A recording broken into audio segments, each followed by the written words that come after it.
अस्सलाम वालेकुम रहमतुल्लाहि व बरकातुहू।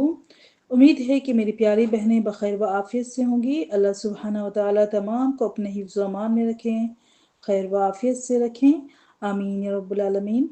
आज की हमारी हदीस का टॉपिक है नफसानी लज्जतों में क़िनाअत और मरगूब चीज़ें तर्क कर देने की फ़जीलत का बयान। हज़रत खालिद बिन उमैर रज़ियल्लाहु तआला अन्हु बयान करते हैं कि हमें उतबा बिन ग़ज़वान ने खुतबा दिया, जो कि गवर्नर थे। इन्होंने पहले अल्लाह की हम्द व सना बयान की, फिर कहा, अम्मा बाद, यकीनन दुनिया ने अपने फ़ना और ख़त्म होने का ऐलान किया और नहायत तेज़ी से मुँह फेर चली।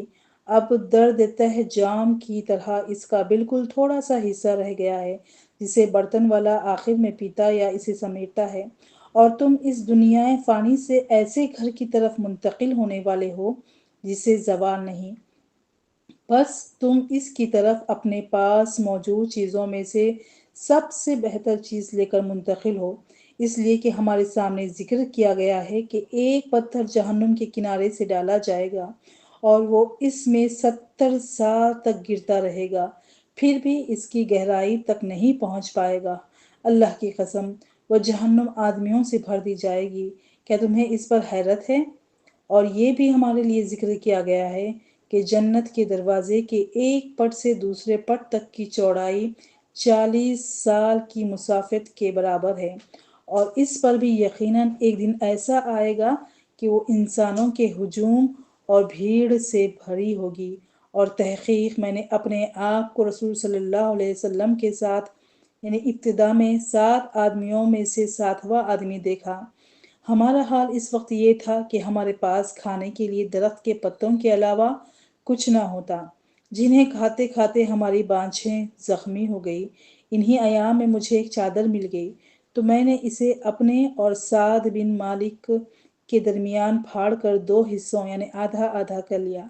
बस इसके आधे हिस्से की मैंने इज़ार बना ली और आधे की हज़रत साद ने, यानी शलवार या तहबंद वगैरह की तरह नीचे हिस्से में बांधी जाती है। लेकिन आज हम में से हर शख्स किसी न किसी शहर का हाकिम बना हुआ है, और मैं इस बात से अल्लाह की पनाह मांगता हूँ कि मैं अपने दिल में तो बड़ा हूँ और अल्लाह के यहाँ छोटा हूँ। ये मुस्लिम की हदीस है।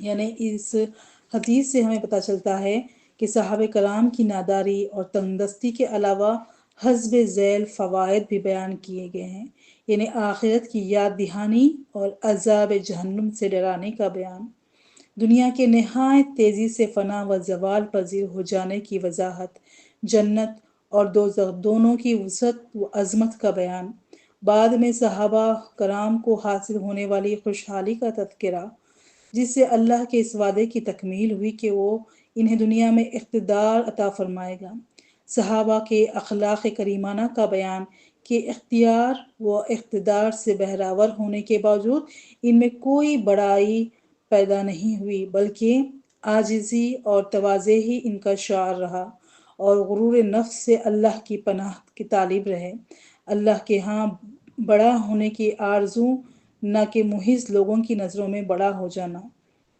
तो इन हदीस से हमें ये पता चलता है। अल्लाह से दुआ है कि अल्लाह ताला हमें शुक्रगुज़ार बंदों में शामिल फ़रमाएँ और जो नेमतें अता फ़रमाई हैं उन नेमतों पर शुक्रगुज़ारी पैदा फ़रमाएँ, और इसी दुनिया में रहकर आखिरत की तैयारी करने वालों में शामिल फ़रमाएँ। जज़ाकुमुल्लाहु खैर। अस्सलामु अलैकुम रहमतुल्लाहि व बरकातुहू।